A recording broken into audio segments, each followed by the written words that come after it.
שלבים לשיווק דיגיטלי לעסקים באינטרנט. איך לשווק את העסק באינטרנט. הפרסום בגוגל הוא שלב הראשון של השיווק הדיגיטלי.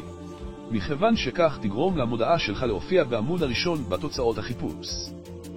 ולכן, כל מילה חשובה ומהווה מילת מפתח, התואמת את מילות החיפוש של הגולשים. בנוסף, יש לכוון את המודעות לקהל האנשים הנכון, אלו שאכן מעוניינים בפתרונות שהעסק מציע.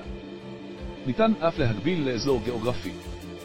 אתה יכול לעשות זאת לבדך וללמוד מהניסיון שתצבר, או לתת לנו, בעלי הניסיון, לנהל את הקמפיין. כולל ניתוח של מילות המפתח והתבוננות במתחרים והתאמה של דף נחיתה למודעה. דף הנחיתה הוא השלב השני בפאזל השיווקי. הוא חייב להיות מותאם למודעה ממנה הגיע הלקוח הפוטנציאלי. אנחנו מתאימים את הקופי של דף הנחיתה למודעה, ובכך מעלים את אחוזי ההרשמה, ובעקבותם גם עלייה במחירות וברווחים.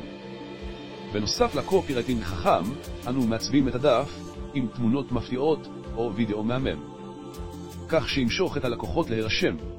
לנו יש גם רובוטים המשמשים כנציגים לעסק שלך. הרובוטים שלנו חדשניים ומדויקים. ובאים עם כל מיני תלבושות ושפות. הם יכולים לקרוא כל טקסט, או לענות על שאלות של הגולשים בזמן אמת, על פי מסמכים שנתת להם ללמוד.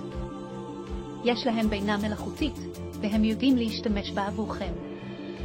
בנוסף, הרובוט יכול לראיין את הלקוח ולאסוף מידע בצורה מעניינת, במקום למלא את טופס ההרשמה.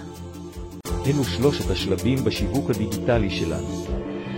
יש לנו גם דרכים נוספות להבטיח את שביעות רצונכם, כמו כיצד תוכלו ליהנות מחודש שני בחינם.